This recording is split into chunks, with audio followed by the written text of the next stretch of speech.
With all personal stances regarding abortion aside, she will be greatly missed and will continue to be remembered as a passionate activist who fought for what she believed in throughout her life. Ultimately, America has a responsibility to its citizens first and foremost.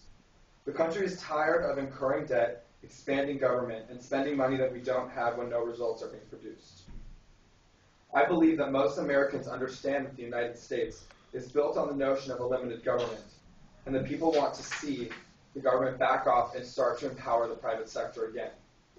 Republicans over the last 20 months have been suggesting alternatives in cases where we may not agree with the administration's attempts to alleviate the American financial crisis, starting back with the stimulus bill. We're willing to work with the president and try to produce positive results for our nation, but it is important that we do this in a way that is consistent with the principles of limiting government's power and ability to cut spending in order to create an environment that provides more jobs for American citizens. Although the House may be Republican-held, we are aware that we do not control the government. Small businesses across the country are afraid to act because they are unsure of the way Washington is going to go next. Because of this, it is our duty to work to insist that agencies back off in terms of their anti-growth, anti-business, and regulatory posture.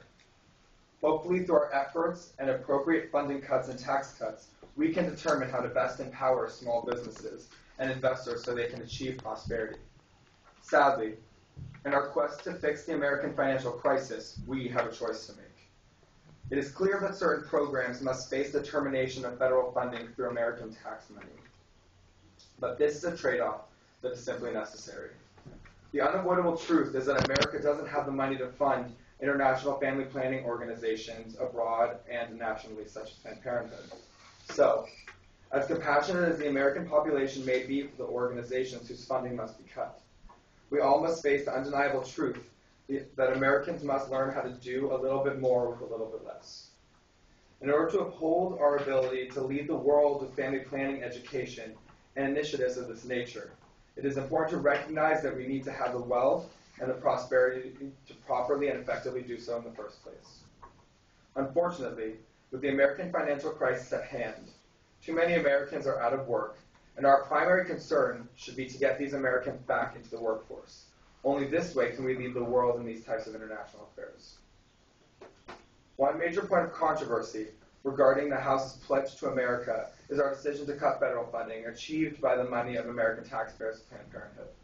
Planned Parenthood receives 1/3 of its $1.1 billion budget from taxpayer dollars.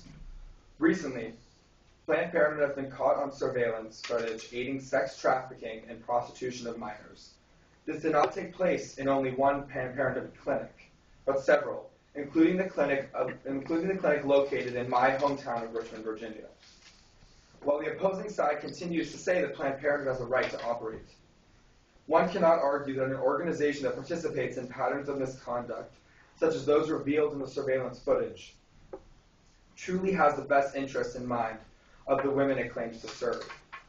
With that being said, why are we giving $365 million in taxpayer funds every year to fund an institution that has been proven to be corrupt? I believe that it is time to say no more, and to end this once and for all. It is now time to respect the Americans that are being negatively affected by our financial crisis, whose position is only being worsened by the distribution of taxpayer funds to such a corrupt institution. This is why I support this amendment, and I urge all of my colleagues to do the same. Quickly.